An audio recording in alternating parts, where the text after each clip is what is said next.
მოგესალმებით ძვირფასო რადიო მსმენელებო და მაყურებლებო. ეს ბიზნეს ფეისია, საქმიანი პოდკასტი, სადაც საუბრობთ ბიზნესზე, ისე როგორც სინამდვილეშია. მე კი მისი ავტორი სერგო ოსოჯანიშვილი გახლავართ.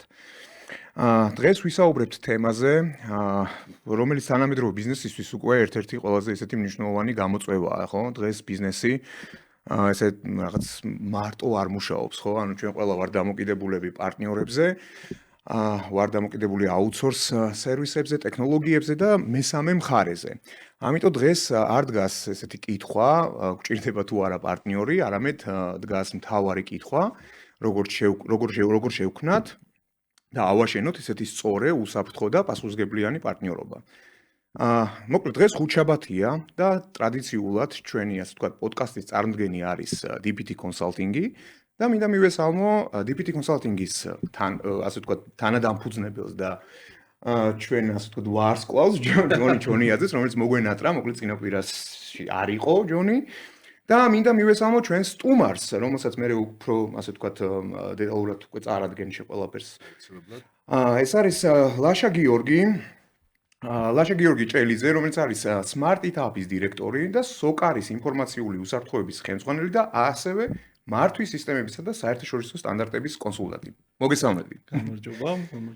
მოკლედ, როგორც ყოველთვის ტრადიციულად ჯონი ძალიან საინტერესო თემა გვაქვს მომზადებული და DPT Consulting-ი ამაზე ზრუნავს ყოველკვირეულად და მინდა რომ აი უფრო დეტალურად მოკლედ წარადგინო დღევანდელი თემა და დღევანდელი მთავარი ასე ვთქვათ ასპექტები, რომელზეც დღეს ვისაუბრებთ. სიამოვნებით, მოგესალმებით, სერგო, ლაშა.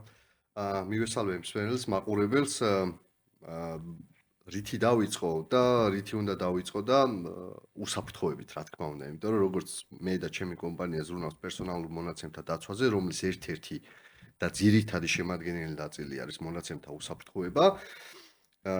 აი ამ საქმიანობის ფარგლებში ხშირად გქონდა შეხება, გვაქვს ლაშა გიორგისთანაც, იმიტომ რომ ის არის როგორც აღნიშნეს SOCAR-ის ინფორმაციული უსაფრთხოების მიმართულების ხელმძღვანელი და არა მხოლოდ SOCAR-ის და კიდევ ბევრგან და ესე იგი არ ჩავშალოთ ეს უსაფრთხოების და მართვის სისტემები რას ნიშნავს ყველასთვის გასაგებად ISO-ს სტანდარტების ინფორმაციული უსაფრთხოების მიმართულებით კონსულტანტი და მე ვიცი რომ ბევრგან წარმატებით აქვს დანერგილი. მოკლედ ძალიან კომპეტენტური ადამიანი ყავს. ესე გამოდის, ხო? მოკლედ დღევანდელი გადაცემის სათაური ქონდა ჩვენ რომ შენი უსაფრთხოება კომპანიის უსაფრთხოება იმდენად არის დაცული, რამდენადაც დაცულია შენი ყველაზე სუსტი პარტნიორი. და პარტნიორში გულისხმობ მესამე მხარეს, ვისგანაც სერვისს ყიდულობ. ლაშა, დაგვეხმარე. ვისთანაც აქტიური გადაკვეთა. გადაკვეთა გაქვს. ხო, იმიტომ რომ ბიზნეს საქმიანობისთვის საჭიროა რომ მომსახურებები იყიდო. ყველაფერს თავად ვერ შექმნი, ხო, ბუნებრივია, ისევე როგორც აი მაგალითად ავიღოთ, თუნდაც მცირე ბიზნესი ქმნის ვებგვერდს და ამ ვებსაიტს ემსახურება სხვა კომპანია. მოდი ამ ტერმინს კი არა და სათაურს რო გავყვეთ, ეს რაში შეიძლება გამოიხატებოდეს ბიზნესმა მეწარმემ ამ ბიზნესმენთან კომპანიამ რა უნდა გაითვალისწინოს, რას უნდა მიაქციოს ყურადღება, როდესაც მესამე მხარეებისგან ყიდულობს სერვისს. პირველ რიგში მადლობა ჯონი, საინტერესო შესავალისთვის, მადლობა მოწვევისთვის. რეალურად ყველა ორგანიზაციისთვის დღეს იმდენად კრიტიკული გახდა ისეთი მომწოდებლები, ახლა როგორც ახსენე მაგალითად ვებსაიტ ტექნოლოგიურ სერვისებთან დაკავშირებული მომწოდებლები განსაკუთრებით კრიტიკული გახდა, იმიტომ რომ ყველას პროცესი გადადის ამ გაციფრულებაზე, დამოკიდებული ხდებით ტექნოლოგიებზე და მომწოდებლების ისეთი ნაწილიც, რომელიც ტექნოლოგიებთან დაკავშირში ყველაზე კრიტიკულია ხშირ შემთხვევაში. რა თქმა უნდა, დამოკიდებულია ბიზნეს ტიპზე, თუმცა ერთ-ერთი კრიტიკული მიმართულება უკვე ტექნოლოგიური მომწოდებლები და რეალურად ნებისმიერი ორგანიზაცია არ აქვს მნიშვნელობა ის საერთაშორისო სტანდარტით ხელმძღვანელობს თუ არ ხელმძღვანელობს, იმისთვის რომ წარმატებით ფუნქციონიროს გრძელვადიანად და უსაფრთხოდ იყოს, თავის სტრატეგიაში უნდა გქონდეს ნაფიქრი ერთ-ერთ ესე რომ ვთქვათ ძალიან მნიშვნელოვან crucial-ს რო ეძახი საკითხზე, რაც არის მომწოდებლების სწორედ წარმართვა და დაგეგმვა, როგორ შეიძლება განსაზღვრო შენი ეს ბიზნესის მხრიდან, ხო, მე რაღაც სტრატეგია მაქვს მესამე პირების რისკების მართვის რა, სერგო ბიზნესის წარმომადგენელია, სერგო მათ შორის არის სერვისის მიმწოდებელი, ისევე როგორც ჩემი კომპანია და ისევე როგორც ჩემი კომპანია ასევე. სერვისის მიმწოდებელი რა და ძალიან საინტერესო რაღაც პრაქტიკები ქონა მე და შენ გამოცდილებაში ერთობლივი, რა თქმა უნდა არ დავასახელებ კომპანიებს უბრალოდ რაღაც გარემოებები შეიძლება ვისაუბროთ უსაფრთხოებაში არის ესეთი ტერმინი რომ ყველაზე მოწყვლადი და რისკის შემცველია third parties მესამე მხარეები მიწოდების ჯაჭვი და ადამიანური საფრთხე ინსაიდერები რა უნდა მოკლედ დღეს ვიღაც ბიზნესს აკეთებს ვიღაც გააკეთა სერვისი რომელიც უნდა გააკეთოს რა უნდა კონდეს მას გათვალისწინებამ რა კრიტერიუმებს უნდა აკმაყოფილებდეს და ერთი ძალიან მნიშვნელოვანი შეკითხვა მინდა დაგისვა რომ თუ მაქვს ISO სტანდარტი დანერგილი ეს არის თუ არა ისეთი გარემოება რომელიც ადასტურებს რომ ჩემი უსაფრთხოება დაცული არის ნუ აბსოლუტურად დაცული ვერ იქნება მაგრამ რაღაც დონეზე და დამატებით შესწავლილი უნდა იქნეს თუ არა ჩემი სერვისი. ძალიან კარგი პოინტი წერტილი იყო ხა რაც აღნიშნე რა ISO სტანდარტი მაგ დააგივაქვს თუ არა უსაფრთხოდ რა თქმა უნდა იქ არის ერთ-ერთი მტკიცებულება რომ შენ ზრუნავ უსაფრთხოებას თუმცა თავისთავად არ ნიშნავს რომ დაცული გაქვს ყველაფერი. თან ორი გადმოსახედია როგორც ახსენე პირველი გავაკეთოთ აქცენტი როცა ხარ სერვისის მიმწოდებელი და ზრუნავ ყველაფერზე როგორ უნდა იყოს შენი სერვისი შენი დამკვეთებისთვის ამ შემთხვევაში ბევრ ისეთ ასპექტს თავისნებს რაც უსაფრთხოების მნიშვნელოვანია და არის კიდე ცალკე მნიშვნელოვანი პუნქტები ვინც სტანდარტს მიყვება სტანდარტულად თავის უსაფრთხოება როგორ უზრუნველყოფს ის არის მოცემული თუმცა არის სტანდარტები იგივე ინფორმაციის უსაფრთხოების არის 27-ს ოჯახში რომელიც როგორც სერვისის მიმწოდებელს ისე იმ გადმოსახედიდან გთხოვს გარკვეული ასე ვთქვათ კონტროლის დაწესებას ამ შემთხვევაში იმის გათვალისწინებას შენი სერვისიც როგორც სერვისის მიმწოდებელი კიდე რომელ შენს მომწოდებლებზე არის დამოკიდებული რადგან ვახსენეთ ტექნოლოგიური სფერო რომელიც დღეს ძალიან მნიშვნელოვანია ნებისმიერ სერვისს რაც არ უნდა მიაწოდო არ არსებობს შენ თუ ხარ სერვისის მიმწოდებელი შენ არ გყავდეს შენთან დაკავშირებული მხარეები ну როგორც მინიმუმ ყველას ინტერნეტ სერვის პროვაიდერი მინიმუმ ყავს თუ მეტი არა და მათი რწმუნებაც იმ ყველაფერში დარწმუნება რომ ის ყველაფერი უსაფრთხო გარემოა არის ძალიან მნიშვნელოვანი და ამ ყველაფერს როგორც ინფორმაციის უსაფრთხოების სტანდარტები და პრაქტიკებიც გვიჩვენებს ყველაფერი შენდება უკვე რისკების შეფასების სწორ პროცესს თუ ამ პროცესს სწორად წარმართავ და აქედან იწყებ ფიქრს რა უნდა იყოს შენთვის ის მინიმალური კრიტერიუმი როგორ უნდა დაიცვა ის რისკები და შეამცრო ყველაფერი აქედან მიდიხარ უკვე იმ გზაზე შენ იყო უსაფრთხო მიმწოდებელი და თუ მით უმეტეს თუ სერვისის მიმღები ხარ ანალოგიურად შენი მხრიდან განმოსახედი არის უკვე შენი სტრატეგია და ის რისკების შეფასება უკვე შენი მომწოდებლების ჯაჭვის ჭრილში თუმცა ერთ რაღაცას მინდა ხაზი გაუსვა მე რაც გონია პრაქტიკაში რა სამწუხაროდ ბიზნესის რაღაც გარკვეული ბიზნესი შეიძლება იყოს ეს იყოს მსხვილი საშუალო ამ მცირე არ აქვს ამას არსებითი მნიშვნელობა ამ საკითხებზე არ ფიქრობს ხოლმე ან ნაფიქრი არ აქვს და რაში ცოტა ისტორიული ისიც მიმოხილვაც რო გავაკეთოთ როდესაც ამ სფეროში დავიწყე საქმიანობა პრინციპში ეს იშვიათად თუ ვინმე საინტერესებდა მერე გაჩნდა მოთხოვნები და ეს მოთხოვნები მე მგონია რომ ამ სფეროში ჩართულმა პროფესიონალებმა გააჩინეს და რატომ პერსონალურ მონაცემთა დაცვას დავიწყე საუბარი და თქვი რომ უსაფრთხოება მონაცემთა დაცვის უსაფრთხოება ერთ-ერთი შემადგენელი კომპონენტი არის ჩვენი კომპანიის ყოველთვის მიმართულება იყო ისე რომ არა მხოლოდ ფორმალურად ვეუბნებოდით რომ აი რაღაც არის გასაკეთებელი, არამედ სიღრმისეულად შევდიოდით ამ საკითხში. ჩვენი გამოცდილებით ან თუ ჩვენი გამოცდილება ამისთვის საკმარისი არ იყო, სხვის გამოცდილებებს ვიხმარდით და მე პრინციპში როდესაც ლაშასთან თანამშრომლობდით, ისე ავაწყეთ რომ აი ახლა გვაქვს დანერგილი ესეთი პროცესი, რომ თუ კი მესამე მხარესთან გადავწყვეტ ურთიერთობას, ან განხილვის ეტაპზე არის იმ კომპანიის შეფასებას ვაკეთებ.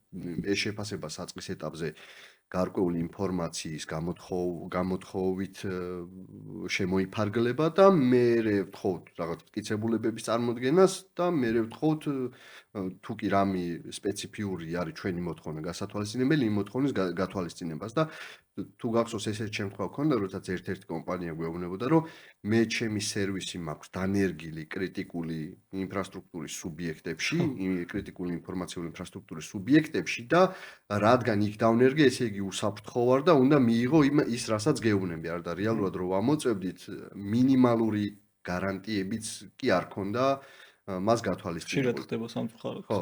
ანუ აი მაგაზეც რო ვისაუბროთ მე თუ ჩემი სერვისი მივყიდე ისეთ კომპანიას, რომელიც კრიტიკული ინფრასტრუქტურის სუბიექტია და რას ნიშნავს ეს, რომ სახელმწიფოს მხრიდან რეგულირდება ის და რაღაც ვალდებულებები აქვს დადგენილი, ნიშნავს იმას, რომ რაღაც სტანდარტები გათვალისწინებული უნდა გქონდეს, უსაფრთხო სისტემები უნდა გქონდეს და მეორე თუ კი მეუბნება სერვისის მომწოდებელი, რომ აი ჩემი სერვისი ისეთ მნიშვნელოვან კომპანიას აქვს ნაყიდი, რომელიც იდეაში გათვალისწინებული უნდა გქონდეს ბევრი რაღაცა, მათ შემამოწმეს და ოკეია, ჩემთან პრობლემა არ მაქვს და შენც მიიღე მოცემულობად ეს.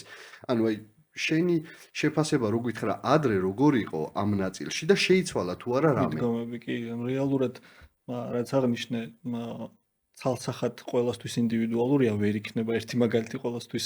თუ თავისთავად რა თქმა უნდა. ასე ვთქვათ, ის გზა, რომელიც ოპტიმალურია ყველასთვის, რა თქმა უნდა, ყველა ორგანიზაციას თავის კონტექსტი აქვს. ამ კონტექსტში ოპერირებს და ამ კონტექსტში მისთვის რა მნიშვნელობა გააჩნია თითოეულ სერვისს, იმ აქტივს, რასთანაც არის კავშირში ის სერვისი, ესენი ინდივიდუალურად განისაზღვრება და რისკის შეფასებას და ის რისკის დონეც ყველასთვის ინდივიდუალურია. შეიძლება რაღაც ორგანიზაციის ნაკლებად კრიტიკული იყოს და იმ მინიმალური, ასე ვთქვათ, პრაქტიკების გარეშე რაღაცების მისაღები იყოს მათთვის და ის რისკიც, რაც თან ახლავს და სხვისთვის არ იყოს.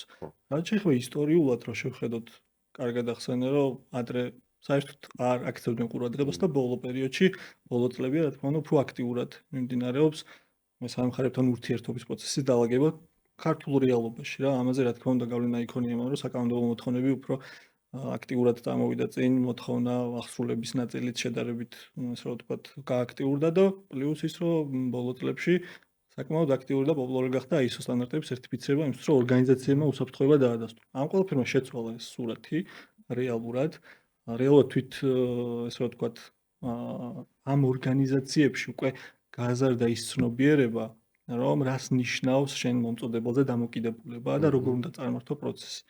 ბოლო პერიოდში ეს ტექნოლოგიურ, რა თქმა უნდა, თავისთავად მოყვა ეს ტექნოლოგიურ განვითარებას, იმიტომ რომ პრაქტიკულად ისეთი кейსები, სადაც ტექნოლოგიურად დამოკიდებულება ხარ რაღაც კონკრეტულ მომწოდებელზე ან სერვისზე, იწვევს ხშირ შემთხვევაში ყველას ემართება, ხო არ არსებობს 100%-იანი უსაფრთხოება და არსებობს ისეთი მუდმივად უწყვეტი სერვისი. ყველგან ხდება რაღაცა კონკრეტული პრობლემა, რაღაც კონკრეტული ჩავარდნა თუ ასე შემდგომ და ამ ყველაფერმა აჩვენა მომხმარებლებს და კომპანიებს, რომელმაც გადაწყვიტეს რომ გაციფრულების გზა ერჩიათ და ალბათ ყველა მეტნაკლებად აჩვენა რამდენად მნიშვნელოვანია. ერთ-ერთი სამაგალითო გახდა ტექნოლოგიური სფერო, თუმცა საერთოდ არ არის მარტო ტექნოლოგიური სფეროზე, ხო, მომწოდებელების მეთოდზე დამოკიდებული და აქედან გამომდინარე მივიღეთ სურათი, რომ ბოლო პერიოდში, ბოლო 5 წელში, მოდი ეს ვთქვათ, ან 3 წელში უკვე ორგანიზაციები ზრუნავდნენ ფიქრობენ, როგორც ახსნა ჩვენი პროცესით, რაც ჩვენ მოვაწყეთ, უცბად დაიწყო რა, 5 წელიც არ მგონია იყოს რა, 5 წელში არ დამინახავს, უფრო პატარა მონაკვეთში რაღაც უცბად ეს მოთხოვნები გაჩნდა ხოლმე.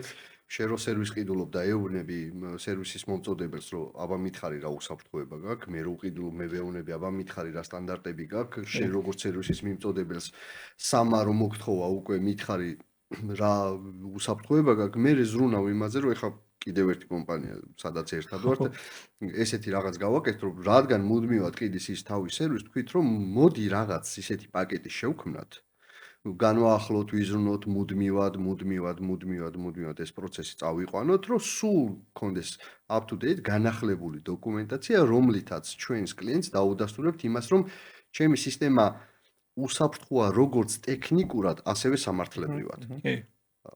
და ეს ერთ-ერთი იშვიათი გამონაკლისია და მე ამან გააჩინა მოთხოვნას და შესაბამისად და მზაობას და უფრო გახშირდა შემთხვევები, როცა ან ითხოვენ, ან უკვე მომზადებულები მოდიან, თუმცა უმეტესობა ისევ ისი არის და მე მგონი აქ მე უბრალოდ დამკვეთიც გაცილებით, ასე ვთქვათ, განათლებული გახდა ამ კუთხით რა და გამომდინარე იქიდან რომ უკვე დამკვეთი ითხოვს მსგავს სერვისებზე რაღაცა დამადასტურებელ საბუთებს და ასე შემდეგ, ხო, ეს ნიშნავს იმას, რომ უკვე სერვის პროვაიდერი კომპანიები, ხო, აუთსორს კომპანიები, ბუნებრივია უკვე დაიწყებენ ამაზე ზრუნვას და მოუწევთ, ასე ვთქვათ, ისე ტრანსფორმაცია და ისე დაცვა თავის უსაფრთხოების, ამ შემთხვევაში დაკარგავენ უბრალოდ დამკვეთებს, ხო? კი, ნახე როგორი სიტუაცია არის, რამდენიმე შემთხვევაში რეგულირებულ სფეროებს რო შევეხოთ, ხო, მაგალითად ერთი მთავრობის დადგენილება, რაც აკრიტიკული ინფრასტრუქტურის, ინფორმაციული ინფრასტრუქტურის სუბიექტების განსაზღვრის შესახებ, ვალდებულებები გაუჩინა დამკვეთებს მეორე საქართველოს ეროვნული ბანკი, რომელიც ფინანსურ ინსტიტუტებს არეგულირებს, ვალდებულებები გაუჩინა ფინანსურ ინსტიტუტებს, ანუ დამკვეთებს, რომ სერვისს რომ ყიდულობ უსაფრთხოებაში უნდა დარწმუნდე და პერსონალურ მონაცემთა დაცვის შესახებ კანონი ვალდებულება გააჩინა, რომ მე ისე არ შეიძლება ვიყიდო სერვისი, თუ კი არ დავწმუნდები უსაფრთხოებაში. და თუ კი საბოლოო ჯამში შემრჩა ისეთი სერვისი, რომელიც კანონთან შეუსაბამო მომსახურებას მაწვდის, ჩემი პასუხისმგებლობა არის და არა სერვისის მომწოდებელს. კი ბატონო, ეს ესია და აი ეს რაღაც ფონი შექმნა და მე უკვე კულტურაში ნელ-ნელა გადადის და კულტურაც არ არის. მოდი დავთქვათ, რომ ეს კულტურა არ არის, ეს არის პირველ რიგში ჩემი ორგანიზაციის უსაფრთხოებაზე ზრუნვა, იმიტომ რომ თუ კი ჩემ კონტრაქტორს მოუხდება ინციდენტი, რომელიც ჩემ მონაცემებს შეეხება, მე რეალურად ვიწვნევ ამის უარყოფით გავლენას. და ერთ მნიშვნელოვან საკითხს მინდა შევეხო. უსაფრთხოებაში გვაქვს სტანდარტი, რომ არსებული რისკები, ღირებულება და არსებული საშუალებები ბალანსში უნდა იყოს და ესეთი ბალანსით დავიცვა უსაფრთხოება. შენი გამოცდილებიდან რამდენად შეგვედრია რაღაც სტანდარტული დოკუმენტი, რომელიც ერთ კომპანიაზე მუშაობს და სხვა კომპანიის შემთხვევაში აბსოლუტურად არარელევანტურია, იმიტომ რომ მე მქონია პრაქტიკაში ეგეთი გამოცდილება. გეთანხმები აბსოლუტურად და რაზეა დამოკიდებული რა, იმიტომ რომ აი თუ გეტყვი რომ cloud-ი მისაღებია cloud-ზე firewall-ი უნდა გეყენოს, ყველასთვის არის თუ არა ეს ჭეშმარიტება. თავისთავად ეგ cloud-ის მაგალითი ზოგადია ძალიან, მაგრამ თავისთავად რაც ახსენე, ეგ მიდგომა პრაქტიკაში, აი ჩვენ ალბათ 5-10 ორგანიზაციაში გადავკვეთილობთ, ხო? თანამშრომლობის პრაქტიკებში აღარ მაქვს. სადაც მივდიოდი ყველგან რაოდენობა არ მახსოვს. და შემხვდებოდა არ პრაქტიკულად არ არსებობს ეგეთი ოპტიმალური ერთი კონკრეტული მიდგომა, რასაც გამოიყენებ რა, არ არსებობს თუნდაც მომწოდებლის ჭრილში.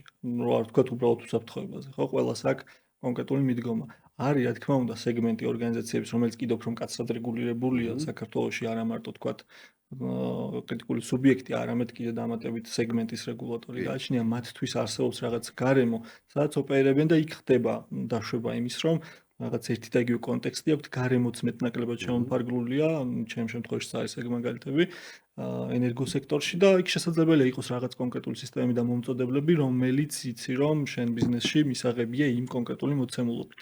მაგრამ განზოგადებულად სხვადასხვა ტიპის ბიზნესისთვის განსაკუთრებულად არ არსებობს ოპტიმალური მიდგომა, არც დოკუმენტი. არც დოკუმენტი, რომ პროცესი რაც დადგენილი გაქვს, ეს პროცესი ყველასთან ვერ იმუშავებს, მით უმეტეს იმის მომწოდებლებით სხვადასხვაა. თვითონ კომპანიაშიც ყველა კომპანიას თავის ინდივიდუალური პროცესებია გაწერილი. ხო, ჩემ გამოცდილებასაც ოპერირება სხვადასხვა, ხო. სამნავ თოპ კომპანიასთან მუშაობდით ერთდროულად რა, ანუ ერთი და იგივე დროს და ანუ ალბათ იმის რაღაცის ჰქონდა ხო, რაღაც რომ აი ჩავთავთ ძალიან მარტივად, იმიტომ რომ უკვე ამ სექტორთან მუშაობთ. არა, სამივე ორგანიზაციას ჰქონდა აბსოლუტურად განსხვავებული პროცესები. სერვისი ერთი და იგივე ჰქონდა? ანუ პროდუქტი აქვს ერთი და იგივე, ხო? პროდუქტს ყიდიან ერთი და იგივეს, ხო? ანუ ერთი შეხედვით ერთნაირი, ანუ ერთი ინდუსტრიის წარმომადგენლები არიან. თუმცა, ანუ ეგ განსხვავებული დროს, ხო? იმდენად განსხვავებული, ანუ პირობების ბუნებრივია, ხო? მაგრამ აბსოლუტურად განსხვავებული პროცესები ქონდა დაწერილი კომპანიებში. შენ როცა გაკონტრაქტებ ტრენდი, შენ ერთი და იგივე სერვისს ყიდულობ და სამივე? კი, ბუნებრივია. ხო, იმიტომ რომ რაზეც ლაშა მისაუბრა, ბიზნეს პროცესების მართვას ყიდულობდა, ხო? ხო, და პირობითად რაღაც. ოღონდ ერთი იდენტური სერვისი უნდა იყოს და მაგ შემთხვევაში მოთხოვნები შენ როგორც პასუხისმგებლიანმა სერვისის მიმწოდებელმა რომ შენი პაკეტი გააკეთო უსაფრთხოებას როგორ იცავ რა, იმიტომ რომ ხო ყველასთან ერთი და იგივე გაქვს, ყველას ეუბნები რომ ჭიქას ვავსებ წყლით და ყველას ეუბნები რომ ჭიქა არაა გაბზარული და წყალი არ გამოვა. იმიტომ რომ ესაა შენი სერვისი. ეხლა მე რო ამ ჭიქას ვავსებდე ყველაზე მძიმე ნივთიერებით დედამიწაზე შეიძლება ვერ გაუძლოს და სხვა უსაფრთხოების ზომა ჩავთუ აქ. თუმცა ხო მე ვიგულისხმე იმაზე რომ ანუ შაბლონები აი ხა როგორც თქვენ სფეროში არ არის ხო ანუ იდეაში არ არის რა ანუ აი აუთსორსინგ შაბლონში რას გულისხმობდი ეხა ცოტა უფრო აი სამწუხარო რეალობა აი შენ თქვი რაცაც გულისხმობდი რომ აი რას გულისხმობდი მე შემხვდა პრაქტიკაში მოკლედ ერთ-ერთი კომპანიის ინტერესებს იცავდა ჩემი კომპანია და ეს კომპანია თავის სერვისს ყიდდა გაუკეთეთ დოკუმენტი და ჩამოწერთ უსაფრთხოების ზომები აქ რა უნდა დავიცვათ. რო ეს ვალდებულება დავიღეთ, რომ აკეთებ ამას, ჩემი სისტემა კარგია, ლოგირება მაქვს, უსაფრთხოა, რაღაც VPN-ით გამოდიხარ, უსაფრთხოება დაცულია, ასე შემდეგ ტექნიკურ დონეზე შესრულებული იყო. მე ეს ჩვენ მიერ შედგენილი დოკუმენტი და ეს მინდა კითხო მე აუცილებლად ფორმალურ დონეზე ხელშეკრულებებში რა და როგორ უნდა იყოს გათვალისწინებული, იმიტომ რომ მონაცემთა დაცვის მიმართულებით უსაფრთხოებასაც მათ შორის და ინფორმაციული უსაფრთხოების გარკვეულ ნაწილებს ფარავთ მონაცემთა დამუშავებას შეთანხმების დოკუმენტში DPA ქვია. მოკლედ ეს DPA გავაკეთეთ კონკრეტულ პროცესზე. მე იმ კომპანიამ ვინც ჩვენი სერვისი იყიდა თავის მხრივ და ეს დოკუმენტი მოხვდა მასთან, თავის მხრივ თვითონაც სერვისებს ყიდდა და რო გაყიდა სერვისი ისევ ეს ჩვენი დოკუმენტი გამოიყენა, რომელიც აბსოლუტურად განსხვავებულ პროცესთან მიმართებაში იყო გაკეთებული და რატო შემხვდა, იმიტომ რომ მეორე მხარესაც ისევ ჩვენ დავხდით თავის სერვისს სადაც გაყიდა და ეს დოკუმენტი ჩვენი მომზადებული კარგი იყო და იდეალური იყო იმ პროცესისთვის, მაგრამ მეორე პროცესისთვის რაც თვითონ უნდა გაიყიდა, აბსოლუტურად შეუსაბამო იყო და ეხლა გეტყვი რას გულისხმობ რა. ჩვენ რა სერვისიც გავყიდეთ. იქ მონაცემები ჩვენ სერვერებზე ინახებოდა და ისინი რა სერვისაც ყიდნენ, მონაცემი დამკვეთი სერვერებზე ინახებოდა და ეს პირიქით უნდა წასულიყო და იქ მიეკითხა მონაცემებს. თავის სისტემაში არაფერს ინახავდა და აქ რო წერო ჩემთან შემოსასვლელად მე ამ უსაფრთხოების ზომებს ვიცავ, ისიც იგივე წერდა და მე არსად არ შედიოდა და პრაქტიკაში არ ემთხვეოდა. ხო, ესეთი რამე თუ შეგვედრია, დარწმუნებული ვარ შეგვედრია რა. ცოტა პრაქტიკული რჩევებიც რომელიც როგორც დამკვეთებს ასევე სერვისის მიმწოდებლებს. რეალურად მაქიდან დავიწყოთ და დაუბრუნდეთ იმ მიწოდების ჯაჭვს, რომელიც მონაწილეობს. აუცილებლად გთხოვ არ დაგავიწყდეს ინფორმაციული უსაფრთხოების ნაწილში სამართლებრივ დონეზე, ანუ სახელშეკრულებო დონეზე რა უნდა იყოს გათვალისწინებული. ხო, და თუ შეგვედრია რამე მნიშვნელოვანია კი ნამდვილად, მაგ განმსახედან რომ დავუბრუნდეთ რა, რეალურად პრაქტიკაში სამწუხაროდ ხშირად ხდება არის საქართველოში მათ შორის გარკვეულ აუდირების სერვისში თუ მონაწილეობ, ნახულობ, შეიძლება ერთი და იგივე კონკრეტული შაბლონი, რომელიც უკვე გინახავს, მოგიყენებია. აიღო დრაფტი ჩა. ხო, არის, სხვა შემთხვევაში სხვა ორგანიზაციაშიც მათ შორის გამოყენებული და არც არის მორგებული რეალობაზე, ხო? არსებობს, რა თქმა უნდა, მიდგომა ბიზნესში, სადაც კონკრეტული რაღაც მიდგომებისთვის პროცესის აღწერი ან სხვა ტიპის დოკუმენტი შეიძლება შაბლონი არსებობდეს და ამას იყენებდეს, ეფუძნებოდეს. თუმცა მნიშვნელოვანია სწორედ მორგება. როგორც აღნიშნე, ეს DPA არსებობდა, იყო რაღაც პროცესი აღწერილი, მაგრამ იმ პროცესში ხდებოდა ცვლილება, იმიტომ რომ რეალური გარემოება ტექნიკური იყო ის, რომ ერთგან მონაცემით და სერვისით სხვაგან არის, მეორე სხვაგან არის. ანუ პრაქტიკულად უსაფრთხოების უზრუნველყოფა სხვადასხვა როლის და ორგანიზაციის ხელში იყო ძირითად ნაწილში, ხო, აქ უკვე კიბერუსაფრთხოების დონეზე რო ჩავიდეთ. ეგ არის პრაქტიკულად უკვე ისეთი кейსი, როცა ხდება ხშირად სამწუხაროდ საქართველოში.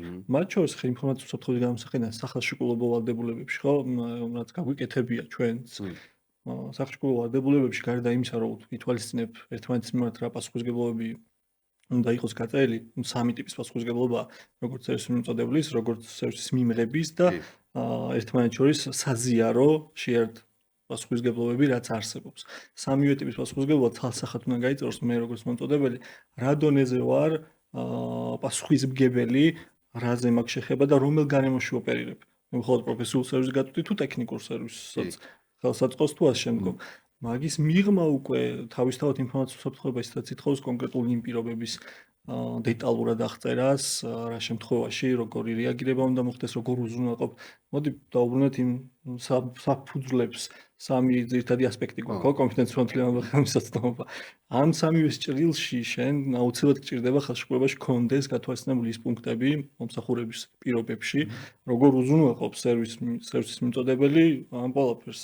ჩვენ ითხოვ როგორც მიმღები და აუცილებელია რომ შენს მოთხოვნებს ესადაგებოდეს მის მიერ მოწოდებული სერვისი და უკვე ამ სამი ასპექტიდან გამომდინარე კონფიდენციალობა იქნება მთლიანად ხელმისაწვდომობა შეიძლება რეალურად იმ ტექნიკურ პრობლემებზე დახვიდე შეფასებისას, სად შეიძლება დაირღვეს შენი ინფორმაციის კონფიდენციალობა კიბერშეტევით ან გაუმართავობით რაიმე ტექნიკური ხარვეზით და როგორ შეიძლება მოხდეს მონაცემების დაკარგვა ან შემდგომ. პრაქტიკაში თუ შეხვედრია ეგეთი მაგალითი, აი ხელშეკრულება ბუნდოვანი როა და არავინ რო არ იცის რა უნდა გააკეთოს. ან შეიძლება სხვა ის იყო მოცემულობა. ხო, აი ზუსტად ეგ არის რა. ყოველ შემთხვევაში რაღაც გარემოება გაწერილი არ არის რა. სამწუხარო რეალობა ის იყო, რომ ეს როგორც აღნიშნეთ, ხან ბოლო 3 წელია ძალიან აქტიურად მიმდინარეობს ეს მესამეხარებთან ურთიერთობების დალაგება რა, მაგრამ ან ბევრი ორგანიზაცია საქართველოში ყავს ესეთი ისტორიული მომწოდებლები, მათ შორის და მე შემხედრია. მათ შორის ეს დიდი პრობლემა არის. კი, მათ შორის კომპანია სადაც მუშაობთ ხო, ანუ ყოფილი მომწოდებლები, რომელიც წლებია კონკრეტულ სერვისს გვაწვდის. შესაძლოა ყველანაირი პრობლემის გარეშეც მათ შორის. თუმცა იმ დონეზე, როდესაც გაეცნობ იმ შეთანხმებსაც არსებობს, არ იყო ეს მოთხოვნები მანამდე ესე დაყენებული, საერთოდ არ არის ტექნიკური ინფორმაციის უთხოვრის პროფესიონალთა დაცვის კუთხით რაიმე საკითხი დარეგულირებული და ხშირია, სამწუხაროდ ხშირია. ამ პროცესის ცვლილება, ამ ხელშეკრულების ცვლილება მათ შორის მტკივნეულია ხოლმე ზოგიერთი სერვის პროვაიდერისთვის, რომელიც ოპერირებდა იმ ფარგლებში, იმ ჩარჩოებში, რაც ჰქონდა დღეს და ამაზე უკვე პასუხისმგებლობა და მოთხოვნა მოდის უკვე მიმღებისგან და თხოვს რომ შემიცვალე და უკვე მტკივნეულად აღიქმება ხშირ შემთხვევაში რა. ეხლა მქონდა ერთი საინტერესო შემთხვევა, ბოდი შეგაწყვეტინე, ერთ-ერთი დიდი ორგანიზაცია, კამერები აქვს დაყენებული უამრავი რაოდენობით, სისტემა შევამოწმეთ, რაღაც ვნახეთ, რაღაცები არის გასაწერი, პასუხისმგებლობებია გასაწერი უბრალოდ, იმიტომ რომ სერვისი აწვდის სხვა და რო ნახა კონტრაქტი რო ნახა შეთანხმება უბრალოდ მე ამაზე ხელის მომწერი არ ვარ თავის თამაშებით უნდა წავიდე. ხშირად ისა რომ ვერც იაზრებენ რა პასუხისმგებლობა აქვს აქეთ. კი, ერთი შეხედვით, სერვისის მიწოდებელი, მეც როგორც სერვისის მიწოდებელი, ხო, ან ჩემი განმოსახედიდან ერთი შეხედვით, ჩემი განმოსახედიდან შეიძლება უფრო მარტივია დღეს, ვინაიდან უკვე დაგროვდა გამოცდილება ბევრი, ასე ვთქვათ, ორგანიზაციულ ტექნიკურ ზომა მიგვიღია უკვე რომ დაგვეხვეწა სერვისის თუ ის. ხშირ შემთხვევაში სერვისის მიწოდებისგან როდესაც მსგავსი მოთხოვნები წამოიჭრება მათ მიმართ, არის ის რეაქცია რომ მსგავსი მოცულობის სამუშაოს გაწევა მათთვის თითქოს ძალიან დიდ ძალისხმევასთანაა დაკავშირებული და რეალურად არ უღირთ, მაგრამ იმ განმოსახედიდან თუ დაგეკისრა მოხდა რაიმე ისეთ გაუთვალისწინების შემთხვევა, როდესაც სერვისის მიმღებმა მოგთხოვა რაღაც კონკრეტული ინციდენტი აქ ხარვეზეკან მნიშვნელოვანი ზიანი განიცადა, შესაძლოა ეს ზიანი შენთვის იმდენად ცუდად აისახოს, არა მხოლოდ რეპუტაციულად, რა, ფინანსურადაც, რომ გიღირდა ამ დროს გეფიქრა თავის დროზე და გაგიაზრებინა რეპუტაციაზე იაფია. რეპუტაციაზე ხო, მათ შორის. სხვათა შორის ეგ კიდე ცალკე პრობლემაა, როცა ვალდებულება არ გაქვს გაწერილი, ინციდენტს რამდენად შეგატყობინებს. და ხშირად ქონია, რომ პოსტფაქტუმ დიდი ხნის შემდეგ აღმოვაჩინეს და აღმოვაჩინეთ ეს ამბავი და მნიშვნელოვანი ზიანი იყო, იქ უკვე დამდგარი. მაგრამ ახლა ხას ქონა პრაქტიკაში, რომ ძალიან პასუხისმგებლიანად მოიქცა ეს ბიზნესი, უბრალოდ ვერ ვიტყვი და არ ვიტყვი, იმიტომ რომ ეს შეთანხმება არ გვაქვს. რაღაც ინციდენტი ქონდა, რომელიც თავადვე აღმოაჩინა და თავადვე შეგვატყობინა ძალიან მალე და ძალიან სწრაფად და ძალიან ეფექტიანად და რაღაც ისეთი იყო რა, zero day vulnerability, ან ისეთი მოწყვლადობა ქონდათ, რომელიც არავინ ცოდა და კიდევ კარგი იპოვეს და ნუ არაფერი არ მოხდა, ეგ მონაცემებს არავინ შეხებია, მაგრამ უბრალოდ თქვეს, რომ ესეთი მოწყვლადობა ქონდა და გავასწორეთ, რომ იცოდეთ რა. ეს ძალიან იშვიათი შემთხვევა არის ეგეთი. ეხლა რომ რადგან დროც აღარ დაგვრჩება ბევრი, რამდენიმე საინტერესო საკითხს მინდა შევეხო. რჩევები მინდა, ესე იგი, დამკვეთისთვის, ვინც სერვისს ყიდულობს, რა უნდა გააკეთოს და რა უნდა გაითვალისწინოს და სერვისის მიმწოდებლისთვის რა უნდა გააკეთოს და რა უნდა გაითვალისწინოს, იმიტომ რომ მე ჩემ გამოცდილებას მოკლედ ვიტყვი. ცალკე ხო და რა ჯდება ეს და თავის რესურსებით გაკეთება შეიძლება თუ არა და რატო ვკითხულობ ამას. მე როცა ჩემ მომსახურებას ვყიდი, მოდი ვთქვათ პერსონალურ მონაცემთა დაცვის მიმართულებას, ჩემი პასუხისმგებლობა გამოიხატება იმაში, რომ სამართლებრივად შეიძლება სწორი კონსულტაცია გავუწიო, მაგრამ ცოდნაც და გამოცდილებაც უსაფრთხოების მიმართულებით, სისტემების მიმართულებით უნდა მქონდეს. და მე ვთვლი, რომ ჩვენ ორგანიზაციას ეგ დიდი პლუსი აქვს, რომ ამის შეფასება შეუძლია ისევე როგორც ჩვენ შემთხვევაში. შენ როდესაც გარკვეულ ტექნიკურ ცოდნას ყიდი, ამ ტექნიკურ ცოდნასთან ერთად სამართლებრივი ცოდნაც გაქვს და იცი, რომ მონაცემთა დაცვის მარეგულირებლის მოთხოვნა არსებობს ესენი, მინიმუმ იცი ესენი, მინიმუმ ვიცი, რომ ესენიც გავითვალისწინო და ღიად არ დავტოვო რა, იმიტომ რომ ხშირად არის ხოლმე, რომ ფინანსების დაზოგვის თუ რესურსების დაზოგვის ნაწილში ორი სერვისი შეიძლება ერთად არ იყიდონ. აი, ეხლა მინდა რეკომენდაციები გვინდა. არა, ეს ჩვენი თავი შევაქე ეხლა. ეხლა გვინდა რეკომენდაციები დამკვეთებისთვის, რეკომენდაციები სერვისის მიმწოდებლებისთვის და რა უნდა გაითვალისწინო ამაში. რა თქმა უნდა.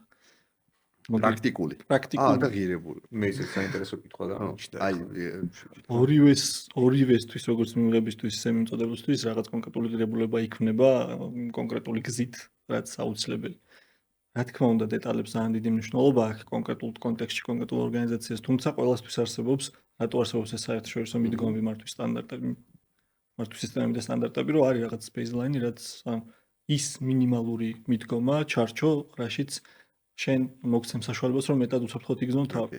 როგორც სერვისის მიღებისთვის ძალიან მნიშვნელოვანია ცალსახად არ აქვს მნიშვნელობა გაქვს თუ არა საერთაშორისო სტანდარტი ან მართვის სისტემა დანერგილი თუ გაქვს ხო ძალიან კარგი ან ნერგავ თუ არ გაქვს მაინც მინიმუმ ამ მესამე მხარეებთან მომწოდებლებთან ურთიერთობისთვის ელემენტარული სტრატეგიის ჩამოყალიბება ამ სტრატეგიაში რა თქმა უნდა მოიაზრება შეფასებითი ნაწილი რისკების შეფასება მომწოდებლების მუდმივი ანუ არაერთჯერადი თავისთავად მუდმივი იმიტომ რომ შეიძლება რაღაც პერიოდში კონტექსტი იცვლება ყველაფერი იცვლება ერთ წელში ერთ თვეში ერთ კვირაში სამ წელში რა შეიძლება მოყვეს ამის ყოველ პერიოდული გადამოწმება რაც აუცილებელია და შესაბამისი მოთხოვნების ორგანიზაციის მხრიდან ჩამოყალიბება რა უნდა მოთხოვო მომწოდებლებს ცალსახა რომ იყოს მინიმუმ ამ ჩარჩოში იმოძრაოს და რა თქმა უნდა ეს იწვევს მე უკვე კარგად დახვეწას ყველა სხვა დეტალის რაც მოყვება მინიმალურად ანუ ხეშად რო თქვა წინასწარ ვიფიქრო რა როგორ მუშაობ ანუ კონტრაქტორს ჩემთვის რა არის მნიშვნელოვანი რა უნდა მოთხოვო იმას მინიმუმ და რა შეიძლება დამიდგეს თუ ჩემს კონტრაქტორს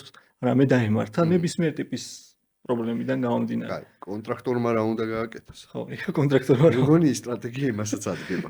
ხო, ყველას ადგება თუ ერთი აკეთოს და მეორე თხოვს ისიც ავტომატურად იზრდება ამ პროცესში. თავისთავად ეგრე გაიზარდა ბევრი ქართული ორგანიზაცია რა თავისთავად გამოიწვია ეს პროცესი. კონტრაქტორისთვის ცალსახად ძალიან მნიშვნელოვანია რომ როდესაც მიმწოდებელი ხარ სერვისის და ყავს სხვადასხვა ტიპის ბიზნესი. შენ შეგეძლოს გამიჯნო, შენი პასუხისგებლობა რა არის, იფიქრო იმის უსაფრთხოებას და რა უნდა აუცილებლად აცნობო და მოთხოვო სერვისის მიმღებს. იმიტომ რომ ერთმანეთში თუ პასუხისგებლობები არ გაზიარდა და არ გაიმიჯნა, ერთმანეთს ხელის გაშვერა რომ მედის ხოლმე ეგ პროცესი რო არის. არა, ეს ხო რაღაც ერთი ეკოსისტემის ნაწილი ხდება რა.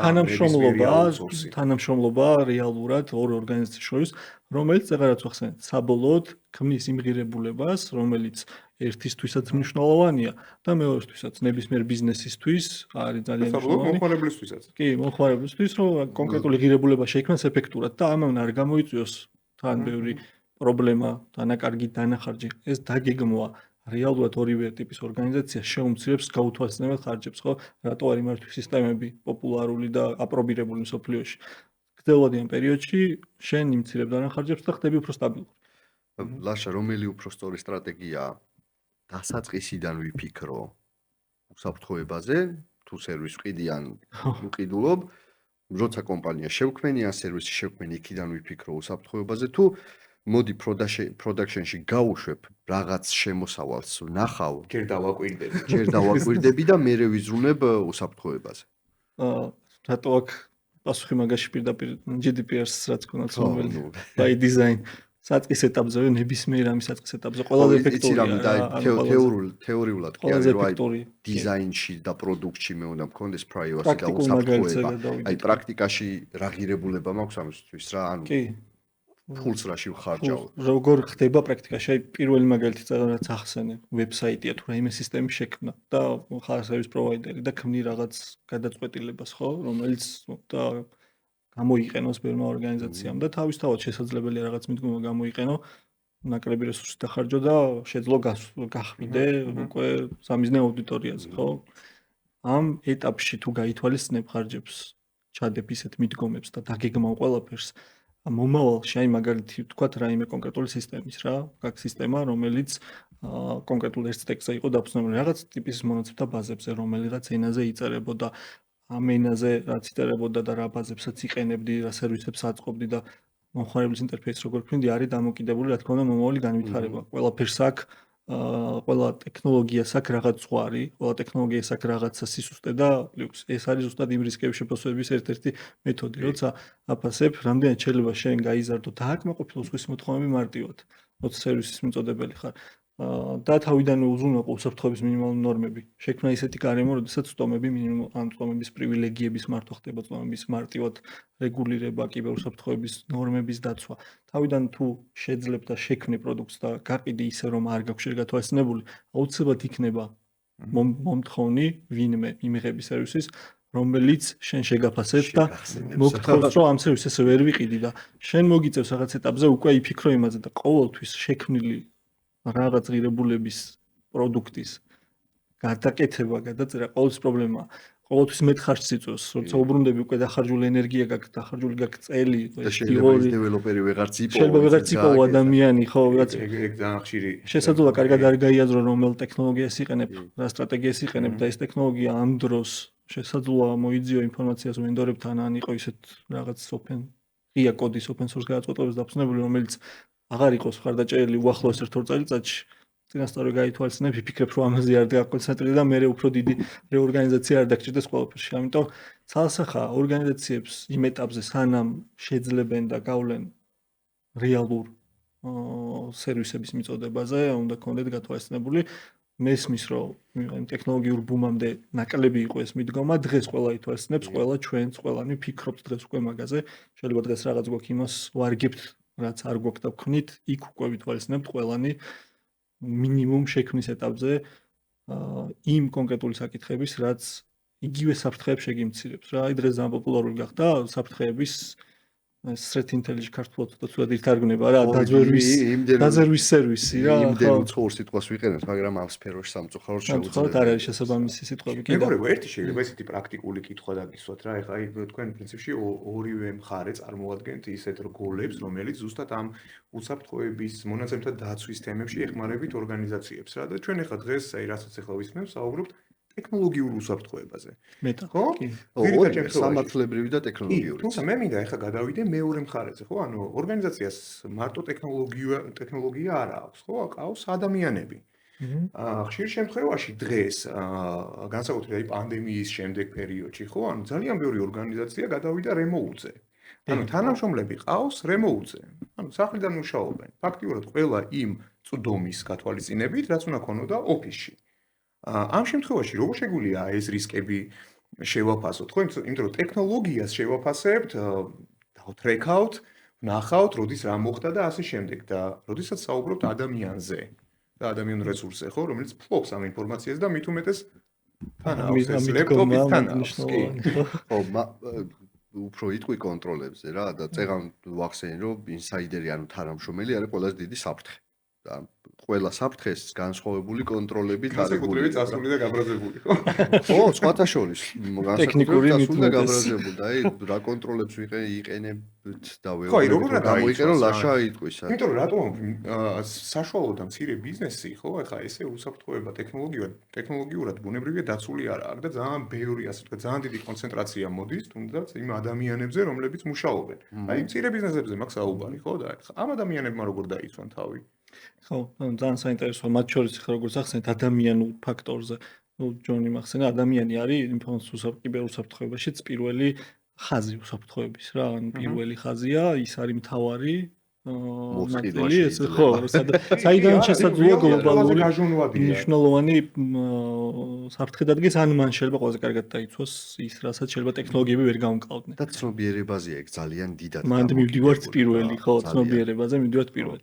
ცნობიერების ნაწილი არის ძალიან მნიშვნელოვანი დღეს, პრაქტიკა რეალურად ჩვენ ქვეყანაში ძალიან გააქტიურდა ცნობიერების ამაღლების პრაქტიკა ძალიან მნიშვნელოვანია. თუმცა მეორე ნაწილია ადამიანური რესურსები. ასევე ეს ადამიანური რესურსები შეიძლება იყოს მომწოდებლის აუთსორსზე არსებული რესურსები და აქ უკვე მნიშვნელოვანი საკითხი დგება რა, ის სუფთად მართვის სისტემის არჩევის სტანდარტების გადმოსახედიდან შეხედოთ ორი მნიშვნელოვანი ასპექტი, ინფორმაციულ უსაფრთხოებაც ზრუნავს იმ კონკრეტულ მიდგომებზე, რაც ადამიანური რესურსების ხელმისაწვდომობაზე, ანუ ადამიანური რესურსები ყოველთვის ყავდეს და ბიზნეს უსაფრთხოების მიდგომა არის ერთ-ერთი მთავარი, რაც ჯერ კიდე არ არის საქართველოში ისე იმდენად ესე ვთქვათ პოპულარული ბოლო პერიოდში, როგორ შეიძლება დაგეგმო შენი საქმიანობა, ბიზნეს პროცესები და როგორ უნდა იყოს იმის უწყვეტობა.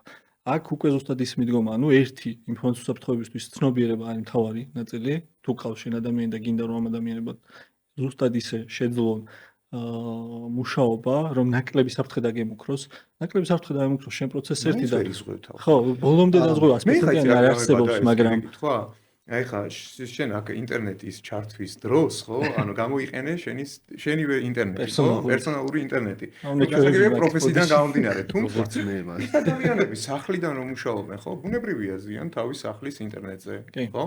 და არავინ არ არის დაცული, რომ თუნდაც მეზობელი, მეგობარი, შვილი, ნათესავი იყურებოდეს იმ მომენტში კომპიუტერში და ხედავდეს თუნდაც აი იმ კონფიდენციალურ ინფორმაციას, ხო? კომპლექსური ეტაპია ზუსტად ჯონიმ რაც ახსენა კონტროლების. ორგანიზაცია თავისი განმსახე და რა ტიპის remote დისტანციური მუშაობის ქართულად ვეცდები ვთქვა. მაგალითად შენიშნებს გვაძლევენ ხოლმე კომენტარებში, ამიტომ სამწუხაროდ მეც ხშირად მიწევს და მე ჩერდები ხოლმე. დისტანციური მუშაობის პროცესში ორგანიზაცია როდესაც თავის თანამშრომლებს აძლევს ამ საშუალებად, რა თქმა უნდა, იმანის კომპლექსური მარტო ცნობიერება, რა თქმა უნდა, არ არის საკმარისი, ხო? იმიტომ რომ ადამიანმა ყოველთვის ანუ ესე განახლებული ინფორმაცია ყოველდღურად შეიძლება ვერ კონდეს ყველა არადევნებს კიბერსივრცეს და კიბერსივრცეში არსებულ სიახლეებს ყოველდღე თვალყურს რა. ამიტომ ქმნიან კომპლექსურად ლეპტოპის უსაფრთხოებისთვის, ლეპტოპი თუ ხარსახში იმ გადაწყვეტილებებს, რაც მასზე უნდა იყოს განთავსებული, რომ ლეპტოპი დაიცვას.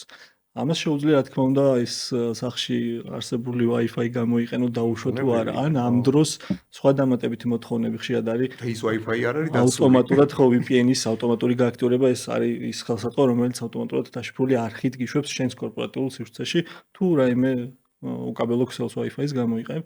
ესეთი კომპლექსური გადაწყვეტილებები ერთად თავმოყრილი ცნობიერებასთან ერთად გიმცირებს უკვე იმ რისკს, რომ რაღაც დაემართოს კიბერსაფრთხე, კიბერრისკი დადგეს, შეტევა მოხდეს, ერთობლივად ჯამში ამ ყველაფერს ამცირებ. თუმცა გამორიცხული არაფერი არ არის.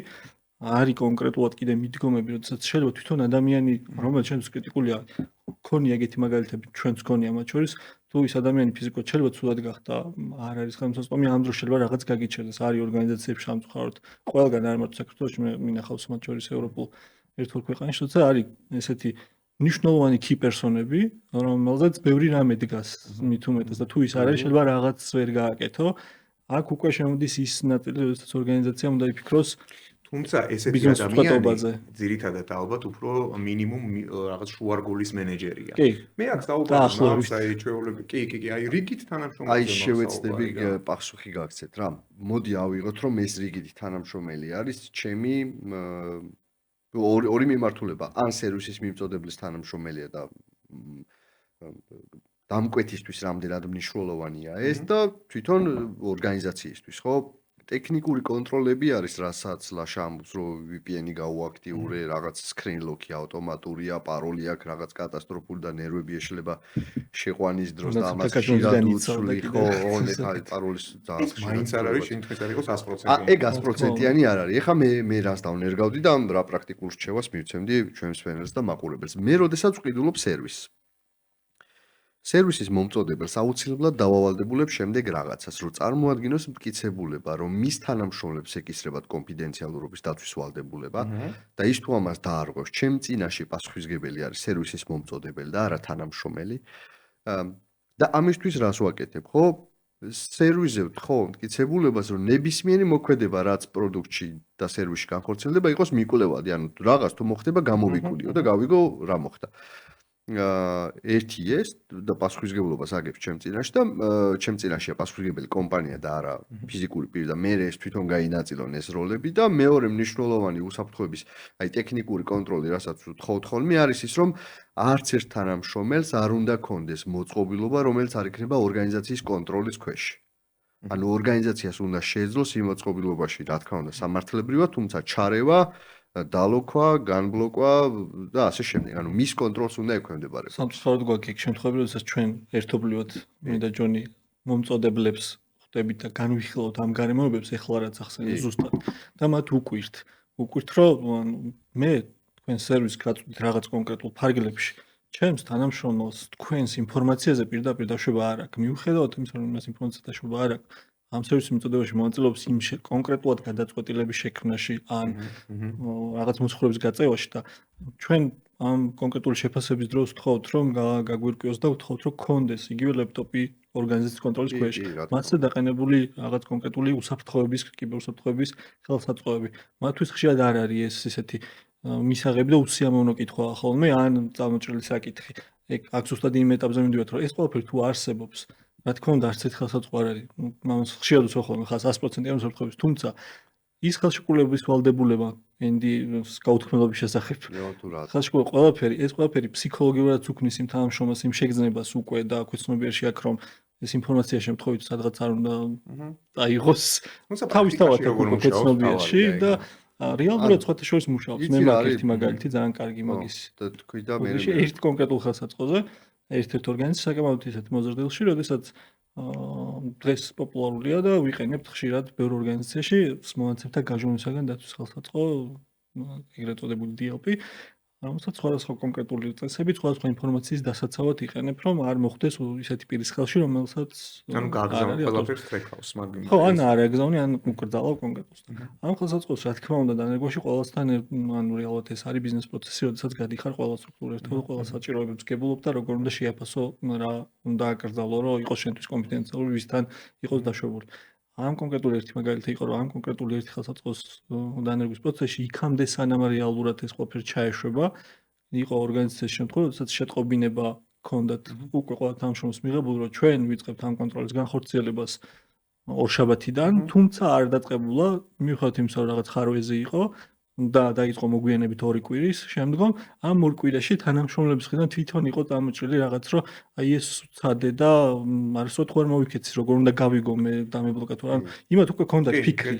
იფიქრეს თვითონ, რომ უკვე დაიწყო კონტროლი რაღაც ხელსაწყოთი და უკვე ფიქრობენ თვითონაც, რომ რამე არასწორი არ გააკეთა. ხო, უსაფრთხოება არ არის ერთდონიანი უსაფრთხოება რა, მრავალი დონე აქვს ამას და ყველა დონეს თავის კონტროლი აქვს და შეიძლება ეხა იმ ცნობიერებამ დაიწყო, ხო, შეიძლება ცნობიერება მუშაობს, შეიძლება DLP მუშაობს, მაგრამ ეგ DLP შეიძლება data loss prevention სისტემა მონაცემთა დაკარგვის პრევენციის სისტემა არ დააყენოს რაღაც პატარა ორგანიზაციამ და მე მქონდა ესეთი zero trust ნულოვანი ნდობა არის უსაფრთხოება შეგეძ ტერმინი, ესეთი შემთხვევა მქონდა ორგანიზაციამ გაათავისუფლა დირექტორი, რომელსაც ჰქონდა ორგანიზაციის მეილის ადმინი იყო რა, ეს დირექტორი. გაათავისუფლა დამფუძნებელმა მიიღეს გადაწყვეტილება, გაათავისუფლეს წავიდა ეს ადამიანი და სახში მივიდა თუ არა, პაროლი შეცვალა და გაუთიშა წვდომები ორგანიზაციის მეილზე წვდომა ყველა თანამშრომელს. ამიტომ დირექტორებსაც მთლად ნუენდობით არა, ხო, ნულოვანი ნდობა მართლა მნიშვნელოვანია, მაგრამ კონტროლი ისე უნდა დაინერგოს, რომ ერთი ინდივიდის გარეშეც კონტროლდებოდეს. კი, აი იგი ზუსტად ის მაგალითია, მხოლოდ მოკლედ დავამატებ მაგას რა. გარდა სტანდარტულად ინფორმაციულ და კიბერუსაფრთხოებაზე ფიქრისა მესამე მხარეებთან, ეს არ არსებობს განცალკევებულად ამ მიწოდების ჯაჭვირა და მნიშვნელოვანი უწყვეტობაზე ფიქრის გარეშე. თუ არ ფიქრობ გარდა უსაფრთხოების მინიმალურ მოთხოვნების არა არის საუკეთესო პრაქტიკა უწყვეტობაზე, როგორ უნდა დაგეგმო შენი ბიზნესი იყოს უწყვეტი, ამას თუ არ აფასებ და ფიქრობ, სულფასოვანი არ გამოდის. ეგ იყო მაგალითი ერთ-ერთი. აკარგით. მათ შორის. მეგობრებო, პრინციპში დრო ფიქრის აღარ გრჩება, მაგრამ მინდა მაინც რომ აი შემოგთავაზოთ პატარა ესეთი ბლიცი. იგი ბლიცისთვის ვარ შექმნილი. რა სიტყვით. მიყვარს. ნუ ალბათ უფრო შენთან იქნება გარკვეული ბლიცები რა. კლაუდი თუ ლოკალი? გააჩნია, ძალიან სადაოა მე ჩემი ხედვები მაქვს. ლაშა ზოგადი პასუხები გაიცი. მე ჩემი ხედვები მაქვს, რა შემთხვევაში კლაუდი, რა შემთხვევაში ლოკალი. ან ცალსახად სხვა თუ არსებობს ესეთი მოთხოვნა, რომელიც ძალიან აღიარებულ და სანდო, მეტნაკლებად სანდო ვენდორი არსებობს მხოლოდ კლაუდის კი, თუ არა, სხვა შემთხვევაში მხოლოდ ლოკალი. ოკეი. ყველაზე დიდი რისკი ადამიანი თუ ტექნოლოგია? ადამიანი. Password manager თუ notebook-ი? კონებაში დამოწმება ხოლოდ ესე ჩარია მე ხო დირექტორი რო წავიდა ერთ-ერთ ტრენინგზე ბოდიში შემბლის ჩავშლი ცოტა ხნით ის მქონდა რა ქვია ტრენინგზე უთხარი password manager-ზე მივაწოდე ინფორმაცია რომ კარგი საშუალებაა თუ ამას გააკეთებ და ბლოკნოტი არ გამოიყენო თქვა და ერთ-ერთმა მსმენელმა მითხრა თუ ბლოკნოტში დაშიფრულად ვიწერე მარტო მე მეცის ფიზიკა მათემატიკა ჰქონდა დამთავრებული ალბათ და მეგობრებო AI შესაძლებელობაა თუ საფრთხე ორივე ცალსახად განსაკუთრებით მაგუსაფრთხოების ამბებში მაგრამ იმის გარეშე რომ ეს შესაძლებლობა დაღიქვა ვერაფერს წინ ვერ წახვალ პირველ რიგში უნდა აღიქვა როგორც შესაძლებლობა ჩემი აზრით არის შესაძლებლობა სათანადო კონტროლების გათვალისწინებით პირველ რიგში ეს უნდა აღიქვა რომ გამოიყენო მე სწორედ უკვე უსაფრთხოების უზრუნველყოფა თორემ AI-ზე ქონდა შემთხვევები რომ ეკითხებოდით ყველაზე დიდი პრობლემა არის data flow ან მონაცემთა ნაკადები რა უკაცრავად გვაპატიეთ რა მოკლედ ისეთი ბევრი ტერმინია ეს მონაცემთა ნაკადები არის მშოვლე რაც გააზრებული არ აქვს მოდი თამამად ვიტყვი 88-ში 13.5%-ს ხო ძალიან დიდი პრობლემა არის და AI სერვისს გვაწვდიან და ვკითხე flow ნაკადები როგორი გაქვს ადმინის მონაცემი და არცად არ მიდის შენთან რჩებაო და არა და მანქანური სწავლება ქონდა machine learning-ი ქონდა AI-ს და ეს სერვერი დახოსტილი იყო ამერიკაში. ანუ მიდიოდა იქ მონაცემი რომ ესწავლა ამას. ატრენინგებდა თავის მოდელს. ყველაზე საშიში თანამშრომელი მაინც ყოფილი თანამშრომელია? შეიძლება გაბრაზებული მოქმედიც. გაბრაზებული ალბათ მოქმედი გაბრაზებული ყველაზე მეტი. ფასი უსაფრთხოების სტანდარტები. ფასი თუ უსაფრთხოების სტანდარტები? მე რა თქმა უნდა უსაფრთხოების სტანდარტები. და ანუ დღევანდელი პრაქტიკა მე ვიტყვი უსაფრთხოების სტანდარტებს, იმიტომ რომ ძვირი არ გადავიხადოთ მომავალში. რა თქმა უნდა. თუმცა პრაქტიკაში რა გვაქვს? პრაქტიკაში ეგრე გვაქვს ზუსტად, ანუ მოდი ძალიან კარგ მაგალითს ვიტყვი და ყველასთვის ცნობილია ერთ-ერთი ვებგვერდი, რომელიც ყიდა ბილეთებს. და თამაშები რო იწყებოდა ფეხბურთის ეროვნული ნაკრების რაღაც, სისტემა ჩერდებოდა, იმიტომ რომ ვერ უძლებდა ამას.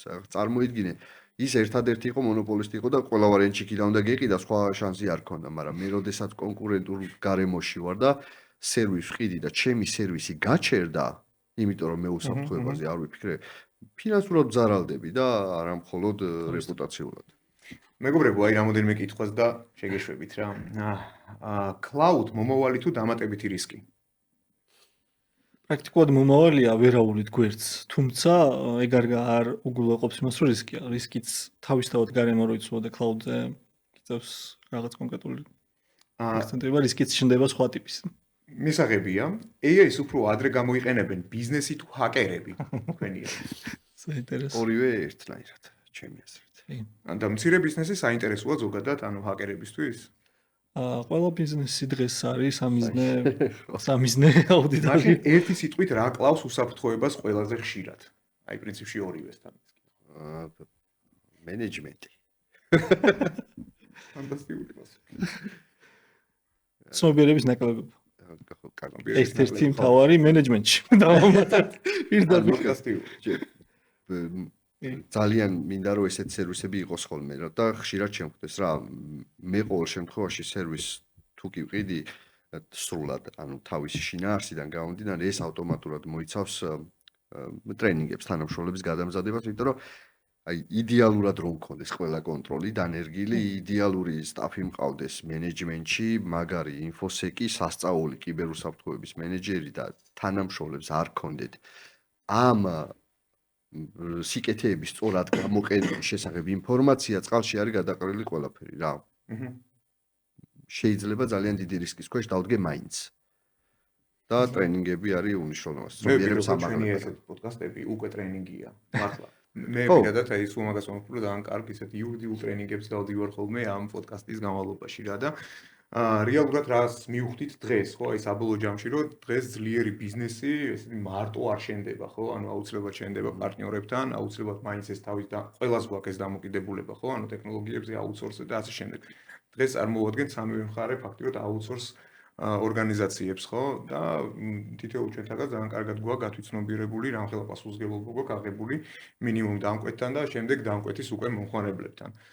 მე მგონი, რა ვიცი, ფანტასტიკური რჩევები მივიღეთ, ფანტასტიკური იმპულსები მიიღო ჩვენმა საზოგადოებამ და ჩვენ რეალურად, რა ვიცი, ერთადერთი დამჩენია რომ მადლობა გითხრათ რა, დღევანდელი პოდკასტის. ფინალური რეკომენდაცია ძალიან მოკლედ რა. უფასო.